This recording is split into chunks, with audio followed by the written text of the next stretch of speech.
میں چھوڑنے کا ذکر پہلے ہو حدیث کہ پہلے نہیں کرتے تھے بعد میں کرنے والی حدیث آئی ہو تاکہ شبہ پڑے کہ شاید بعد میں کرنے لگ گئے ہوں گے. تو یہ 3 کتابیں ہم پیش کر رہے ہیں آپ کے سامنے. آپ اس بتائیں کہ جب دوسری حدیث میں چھوڑنے کا ذکر آ گیا تو چھوڑ دینی چاہیے یا نہیں چھوڑ دینی چاہیے.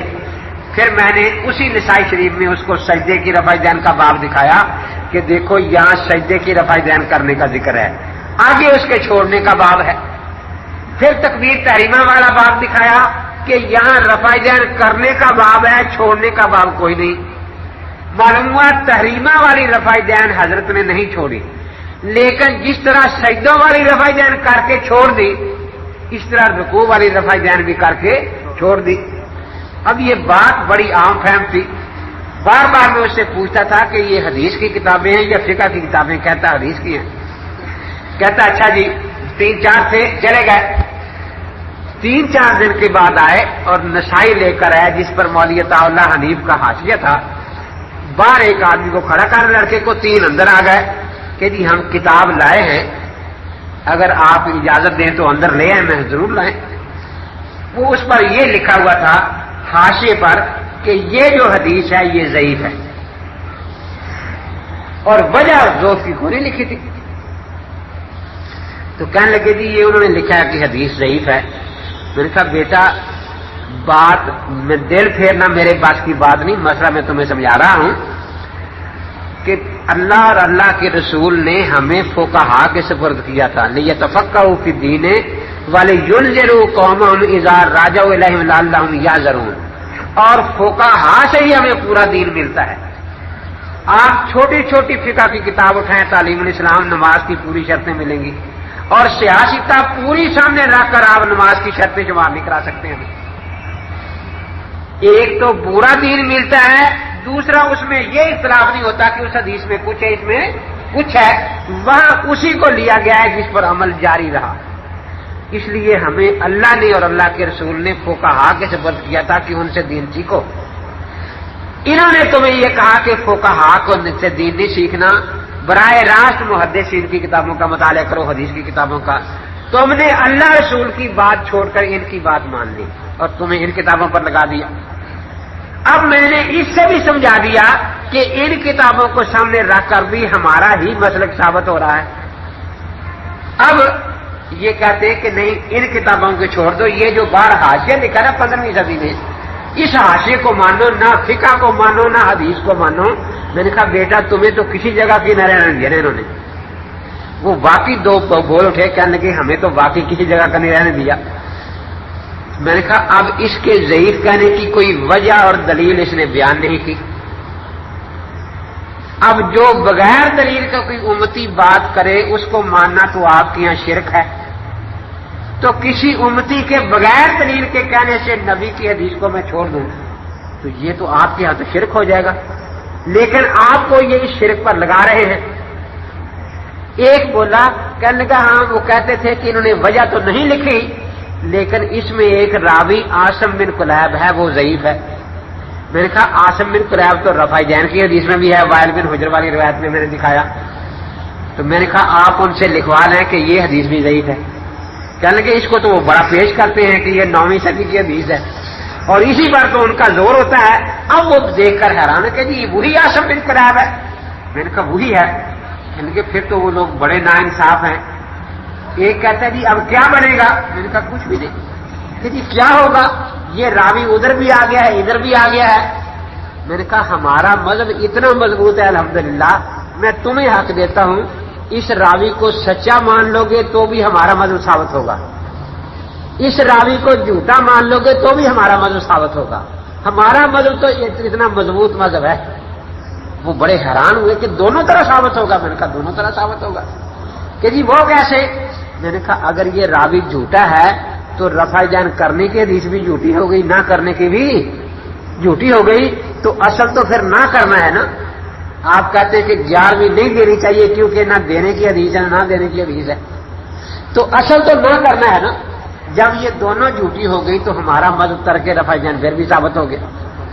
اور اگر یہ راوی سچا ہے تو دیکھو اس نے باتیں دونوں بتا دی کہ حضرت نے رفع دین کی تھی پھر بتا دی کہ چھوڑ دی تھی تو ہم نے بھی چھوڑ دی.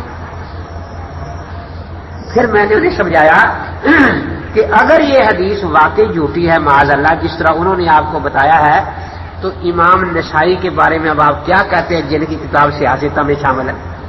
انہیں اچھی طرح پتا ہے کہ اللہ کے نبی کی طرف جھوٹی حدیث منسوخ کر کے لکھنا اپنا ٹھکانہ دوزخ میں بنانا ہے. ایک تو انہوں نے جھوٹی حدیث لکھی پھر انہوں نے دو کے بعد لکھی اور ترک کا باب باندھ کر لکھی.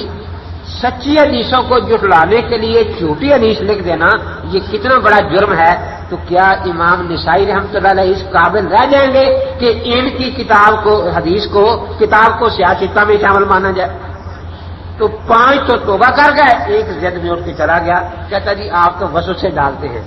میں نے کہا جو وسوسے ڈالتے ہیں وہ آپ نے قبول کر لیے ہیں اور میں تو وسوسے نکالتا ہوں اور وہ آپ کو پسند نہیں ہے. تو مقصد یہی ہے کہ نبی اقدس صلی اللہ تعالی علیہ وسلم آپ کی جو نماز کا طریقہ, پھر میں نے ان کو یہ بھی سمجھایا. میں نے کہا دیکھو ہمارا رفع دین کا مسئلہ کتنا واضح اور صاف ہے. جس طرح ہمارا کلمہ توحید ہے لا الہ الا اللہ, ہم ایک اللہ کو مانتے ہیں باقی سب کی نفی کرتے ہیں نا. ہم ایک جگہ رفع دین کرتے ہیں باقی سب جگہ کی نفی کر رہے ہیں. اور ہم نے حدیث بھی وہ پیش کی جس میں ایک جگہ رفع دین ثابت باقی جگہ کی نفی. تو ہماری دلیل دعوے کے عین مطابق ہے. اسی طرح ہم بھی چاہتے ہیں کہ یہ بھی ہمیں ایسی حدیث دے کہ جو کرتے ہیں وہ بھی ہے, جو نہیں کرتے وہ بھی ہے, چھوڑنے والا بھی. تو یہ 4 رکعت میں 10 جگہ رفع دین کرتے ہیں. 4 رکوع ہوتے ہیں نا, 4 دونی 8 اور پہلی تیجت کے شروع میں کرتے ہیں اور 18 جگہ نہیں کرتے کیونکہ 4 رکعت میں 8 سجدے ہوتے ہیں اور 8 دونی 16 پھر دوسری چوتھی رکعت کے شروع میں نہیں کرتے. تو جس طرح میں نے نفی اس بات دونوں دکھائے ہیں یہ آپ کو کہتے ہیں ہمارے پاس کبھی کہتے 400 حدیثیں, کبھی کہتے 100, کبھی 50. صرف ایک حدیث صرف ایک جس میں ان کا پورا دعویٰ ہو, 10 جگہ کا اس بات ہو, 18 جگہ کی نفی ہو اور ہمیشہ کا ذکر ہو تو ہم مان لیں گے صرف ایک حدیث میں ہے. وہ لڑکے لکھ کر چلے گئے, بعد میں آئے 2 ہفتے بعد کہنے لگے جی ہم سارے پھرے ہیں, ہم تو خیر رفع دین چھوڑ چکے ہیں, لیکن وہ یہ پڑھ کر گالیاں دینا شروع کر دیتے ہیں اور ان کے پلے کوئی چیز نہیں. تو اس قسم کے چھوٹے چھوٹے وسوسے دے کر بھیجتے ہیں. ایک دن 2-3 آ گیا میرے پاس, کہنے لگے مولوی صاحب یہ جو بخاری شریف ہے اس کی حدیث کے خلاف کوئی بات کہے تو وہ مسلمان رہتا ہے؟ میں نے کہا کیسے؟ جی یہاں رفع دین کی حدیث ہے متفق علیہ ہے بخاری مسلم میں, اور یہاں اس کے خلاف اور کوئی بات کہے. میں نے کہا آپ اس کو کیا کہتے ہیں؟ کہتے کہ وہ تو بالکل بے دین آدمی ہے. میں نے کہا لکھوا لائیں اپنے مولوی صاحبان سے. وہ گئے, وہ کہتے لکھ کے نہیں دیتے, ہمیں لکھ کے نہیں دیتے. میں نے کہا چلو کسی سے لکھوا لاؤ, آخر اتنی بڑی بات ہے کسی کو ہدایت ہو جائے کہ بے دین نہ کوئی بنے. ایک مولوی نے لکھ کے دیا کہ جو بخاری مسلم کی متفق حدیث کے خلاف کوئی بات کہے وہ پکا بے دین ہے.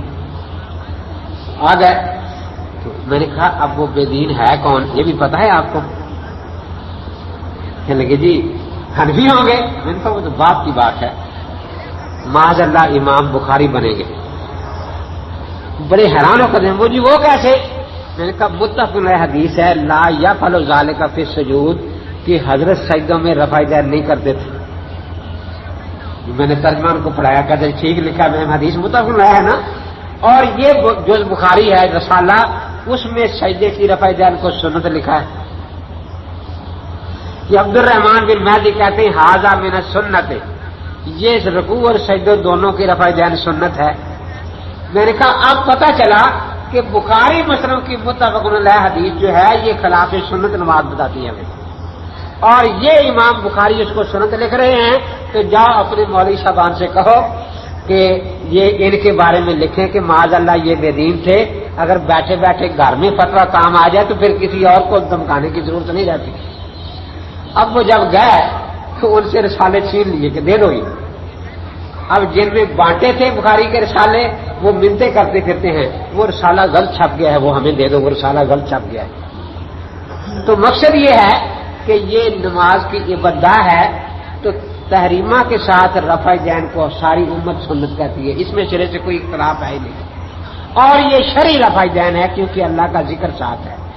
جو رفع دین بغیر ذکر کے تھی وہ عبادت نہیں تھی، عادت تھی، تو جب تک نماز میں عادتیں بھی چلتی رہی، باتیں کرنا مثلا عادت تھی نا، عبادت تو نہیں تھی، اس وقت تک ایسی رفع دین کی گنجائش رہی۔ لیکن جب نماز کو خالصی بات بنا لیا گیا، اس میں کسی قسم کی عادت باقی نہیں رکھی گئی۔ دیکھو نا، مثال سے سمجھیں، یہ مسجد جس وقت تعمیر ہو رہی تھی یہاں منو مٹی پڑی تھی، کشو کا ساتھ کتنا کچھ پڑا تھا، لیکن جب مکمل ہوگی آپ اب یہاں مٹی برداشت کرتے ہیں، کوئی ایسی چیزیں پھینکی ہمارا تو آپ برداشت۔ اسی طرح جب نماز کی ابھی تعمیر ہو رہی تھی اس وقت اس میں عادات بھی شامل تھی، لیکن جب نماز کی تکمیل ہو گئی اب عادات باقی نہیں رہی۔ اس کے بعد اللہ اکبر، ہم ہاتھ اٹھاتے ہیں کانوں تک اور عورتیں ہاتھ اٹھاتی ہیں کندھوں تک۔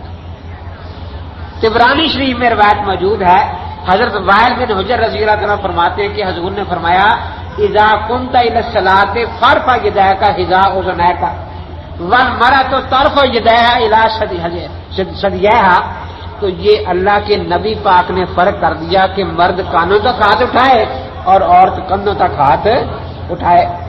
اب ہم نے دونوں حدیثیں مانی، کانوں تک ہاتھ اٹھانے والی بھی، کندھوں تک ہاتھ اٹھانے والی بھی، اور دونوں پر ہمارے ہاں عمل ہو رہا ہے، لیکن پھر بھی کہتے ہیں کہ یہ اہل قیاس ہیں، اور جنہوں نے کانوں تک ہاتھ اٹھانے والی بالکل ہی چھوڑ دی ہے وہ کندھوں تک ہی ہمیشہ ہاتھ اٹھاتے ہیں۔ جو دونوں حدیثوں پر عمل کرے کہتے ہیں یہ حدیث والے نہیں، اور جو ایک کو چھوڑ دے ایک پر عمل کرے وہ اپنے آپ کو اہل حدیث کہتے ہیں، حالانکہ دونوں حدیثوں پر عمل ہونا چاہیے، یہ نہیں ہونا چاہیے۔ تو اس لیے یہ مسئلہ سمجھنا اور سمجھانا مشکل نہیں ہے، لیکن ضد کا ویسے دنیا میں کوئی علاج نہیں ہے۔ اب اس کے بعد پھر ہم سبحانک اللہم پڑھتے ہیں، ہاتھ باندھتے ہیں ناک کے نیچے، کیونکہ حضرت علی کرم اللہ تعالیٰ فرماتے ہیں من السنت وضع الکف الی الکف تحت السرہ، کہ سنت طریقہ نماز کا یہ ہے کہ ہتھیلی پر رکھ کر ناک کے نیچے ہاتھ باندھے جاتے ہیں، اور مستورات کے لیے چونکہ پردے کی اہمیت ہے اس لیے سیاہ میں صاف لکھا ہے کہ امت کا اجماع ہے کہ عورتیں سینے پر ہاتھ باندھیں، تو وہاں بھی ہم نے حدیث بھی مانی اور اجماع کو بھی مانا۔ لیکن ان کا طریقہ کیا ہوتا ہے، وہ لڑکے جو پڑھتے ہیں میرے پاس تو بعض بڑے ذہین سے ہوتے ہیں نا، شرارتی بھی ہوتے ہیں، تو کراچی میں پڑھتے تھے، ایک لڑکا وہ چلا گیا ان کی مسجد میں، جماعت ہو چکی تھی، کوئی آدمی اکیلے نمازیں پڑھ رہے تھے، ایک نوجوان نماز پڑھ رہا تھا، یہ اس کے ساتھ بیٹھ گیا، اس نے سلام پھیرا، اس نے اس کو السلام علیکم کہا، وعلیکم السلام، کہا کہ کیا حال ہے، اللہ کا شکر ہے، کہ آپ کے ابا جی زندہ ہیں؟ ہاں ہاں، کیا بات ہے؟ کہ ویسے ہی میں نے پوچھا کہ آپ کے ابا جی زندہ ہیں؟ کہ ہاں زندہ ہیں۔ کہ یہیں رہتے ہیں یا کسی باہر کے ملک میں گئے ہوئے ہیں؟ کہ یہیں رہتے ہیں، کیا بات کیا ہے؟ کہتا میں دیکھا کہ آپ امی والی نماز پڑھ رہے تھے، میں نے کہا شاید ابا جی نہیں ہیں، آپ امی والی نماز پڑھ رہے تھے نا، تو میں نے سمجھا کہ امی سے سیکھی، ابا جی نہیں ہوں گے، یا تو فوت ہو گئے ہوں گے یا کسی باہر کے ملک میں رہتے ہوں گے۔ اب جیسے ان کو سنا کہ حدیث ہے، بخاری میں ہے، کہ چلو میرے ساتھ دکھاؤ بخاری میں کہاں ہے، پوری سیاست میں کہیں نہیں ہے یہ۔ وہ لے کر مولوی صاحب کے پاس چلا گیا، مولوی صاحب نے اسے کہا کہ یہ شرارتی لڑکا ہے، یہ نیو ٹاؤن سے آیا ہے۔ اس نے کہا کہ کیا کسی حدیث پاک میں آیا کہ حضرت نے فرمایا کہ نیو ٹاؤن والے کو میری حدیث نہ دکھانا؟ آپ حدیث دکھائیں، اس سے کیا غرض ہے کہ یہ نیو ٹاؤن سے آیا، یہ کہیں سے بھی آیا ہو؟ حضرت پہلے پوچھے تھے کہاں سے آیا ہے، کہ فلاں جگہ والے کو حدیث دکھانی ہے، فلاں جگہ والے کو نہیں دکھانی۔ کہتے ہیں نہیں، تو شرارت کرنے آیا ہے۔ کہا کہ میں جب حدیث آپ دکھائیں گے، جس طرح میں سنت کا لفظ دکھاؤں گا، کیونکہ حضرت فرمایا علیکم بسنتی، آپ بھی سنت کا لفظ دکھا دے سینے پر ہاتھ باندھنے حدیث کے ساتھ، تو 10,000 روپے میں سنت کی سین پر رکھوں گا، 10,000 روپے نون پر، 10,000 پہ 30,000 روپے تمہیں انعام بھی دوں گا۔ آپ تو سنتوں سے ہٹا رہے ہیں لوگوں کو، جو سنت ہے اس کو چھوڑ دیتے ہیں۔ ایک نے مجھے لطیفہ سنایا کہ میں سفر میں تھا ایک مسجد میں نے کہا چلو نماز ہی پڑھ لیں 2 رکعت. تو میں نے ہاتھ باندھے تو ایک بابا جی بیٹھے تھے اسے وہ اٹھ کر آئے اور آ کر بالکل میرے آگے کھڑے ہو کر میں نماز میں کھڑا ہوں میرے ہاتھ یہاں سے اٹھا کر یہاں رکھ دیے. کہتے پھر میں نے اٹھا کر سر پر رکھ لیے. نماز کے بعد وہ کہتا ہے یہ کیا تھا؟ میں نے کہا وہ کیا تھا؟ میں نے تو یہی سمجھا کہ جتنے عرش کے زیادہ قریب ہو جائیں گے شاید ثواب زیادہ ملے گا تو اس لیے میں نے کہا کہ یہاں رکھنے سے عرش کے زیادہ قریب ہو جائیں گے. تمہید کی 20ویں جلد میں باقاعدہ حدیث آئی ہے حضرت علی کرم اللہ تعالیٰ جو فرماتے ہیں کہ یہ ناک کے نیچے باندھنا قرآن پاک کے موافق ہے. اور خلیفہ راشد بھی تو جو میں نے عرض کیا تھا نا کہ ہم اختلافی حدیثوں میں وہ حدیث لیتے ہیں جو کتاب اللہ کے موافق ہو اور جس پر خلفائے راشدین کا تعامل ہو. میں نے کئی مناظروں میں چیلنج دیا کہ ایک خلیفہ راشد سے ثابت کر دو کہ کبھی انہوں نے زندگی میں ایک نماز بھی یہاں جہاں آپ ہاتھ باندھتے ہیں یہاں ہاتھ باندھ کر پڑھی ہو. سیاستہ والوں کو تو اس کا وہ ویسے ہی پتہ نہیں کیونکہ امام ترمذی رحمۃ اللہ علیہ ان کا طریقہ ہے کہ حدیث بھی لکھتے ہیں اور مذاہب بھی بیان کرتے ہیں کہ بھئی کس کس طرح عمل ہو رہا ہے. انہوں نے تحت سورہ اور فوق سورہ لکھا ہے سینے والی بات کہیں لکھی نہیں ترمذی شریف.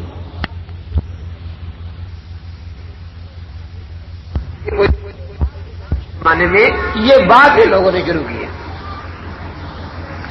اس کے بعد ہم سبحانک اللہم پڑھتے ہیں. اب یہ ان کی کوشش ہوتی ہے کہ سنتیں مٹتی ہی چلی جائیں. یاد رکھیں سنت کہتے ہیں آپ کی مبارک عادت کو. پہلے رسول اقدس صلی اللہ تعالی علیہ وسلم کبھی کوئی دعا پڑھ لیتے کبھی کوئی دعا پڑھ لیتے مقرر نہیں تھی. لیکن بعد میں جب یہ آیت کریمہ نازل سب بھی حمد رب کا حین تقوم تو پھر آپ نے حکم دیا کہ سبحانک اللہم پڑھا کرو. آپ کے بعد 4 خلفاء بھی سبحانک اللہم پڑھتے تھے. یہی عادت آگے جاری رہی. 4 امام بھی اسی کے قائل ہیں اور اس کے سنت ہونے میں کسی امام نے کسی مجتہد نے اختلاف نہیں کیا. لیکن غیر مقلد کہتے ہیں کہ یہ چھوڑ دو اللہم باعث بیانی پڑھا کرو. سنت سے غرض نہیں کہ جی بخاری میں آ گئی ہے نا اس لیے ہم وہ پڑھیں گے. اس کے بعد پھر ہم سورہ فاتحہ پڑھتے ہیں. اس کے بعد کچھ سورت پڑھتے ہیں. یہاں یہ بڑا جھگڑا کرتے ہیں. کہنے لگے جی ایک آیا میں لال کان میں بیٹھا تھا تو ایک ادھر سے بولے لا صلاۃ الا بفاتحۃ الکتاب. ایک ادھر سے بولے باتیں اور ہو رہی ہے کسی کے ساتھ بس وہ سنا رہے ہیں گویا حق تبلیغ ادا ہو رہا ہے. لا صلاۃ الا بفاتحۃ الکتاب. ایک ادھر سے بولے. میں نے کہا بھی بات کر رہے ہیں وہ کر لینے دو. کہ نہیں جی پہلے حدیث کی بات. میں نے کہا اچھا. تو میں نے کہا فرمائیں کیا حدیث ہے کہ لا صلاۃ الا بفاتحۃ الکتاب. میں نے اس کا کیا معنی ہے کہ فاتحہ کے بغیر نماز نہیں ہوتی. میں نے کہا بڑی اچھی بات ہے. آپ کتنی نمازیں پڑھتے ہیں روزانہ؟ 5 جی 5. میں نے کہا فاتحہ 5 ہی دفعہ پڑھتے ہیں 6ٹھی دفعہ تو نہیں پڑھتے کہیں کیونکہ فاتحہ کے بغیر نماز نہیں ہوتی نا. جلدی سے کہنے لگے نہیں جی ہر رکعت میں پڑھتے ہیں کوئی رکعت فاتحہ کے بغیر نہیں ہوتی. تو میں نے کہا یہ حدیث تو آپ کے کام نہ آئی نا.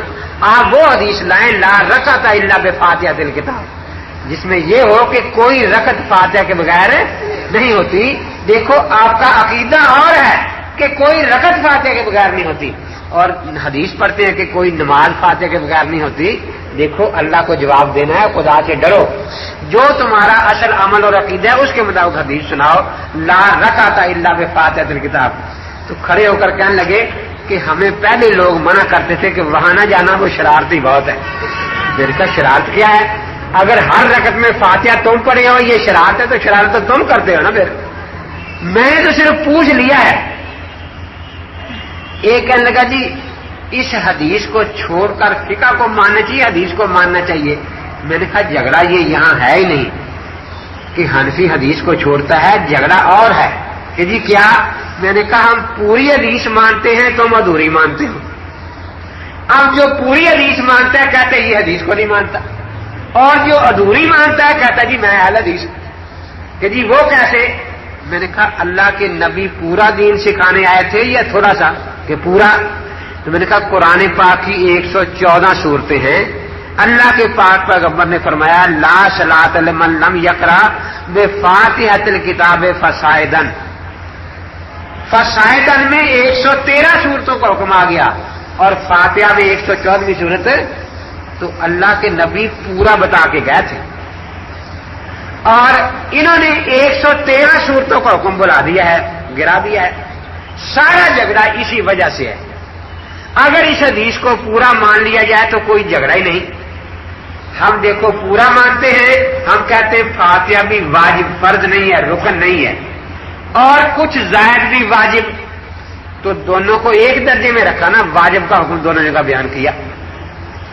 اسی طرح جب زائد کو بھی واجب مانا جائے گا تو اس میں مقدی شامل ہو سکتا ہی نہیں، کیونکہ کسی کے ہاں بھی امام مقدی پر فاتحہ کے بعد والی صورت واجب نہیں ہے۔ ایک جگہ قادیانیوں سے مناظرہ ہوا، اللہ تعالیٰ نے کامیابی دی۔ بعد میں میں نے دیکھا کہ ایک مولوی صاحب بغل میں مشکات سے اٹھائے پھر رہے ہیں، نماز ہی نہیں ہوتی، تمہاری نماز ہی نہیں ہوتی۔ اگر مرزائیوں نے نبی حضور پاک کو چھوڑ کر مرزوں کو مان لیا ہے، تم نے نبی پاک کو چھوڑ کر ابو حنیفہ کو مان لیا ہے نا۔ دیکھو یعنی بالکل مرزائیوں کی والی باتیں کرتا تھا۔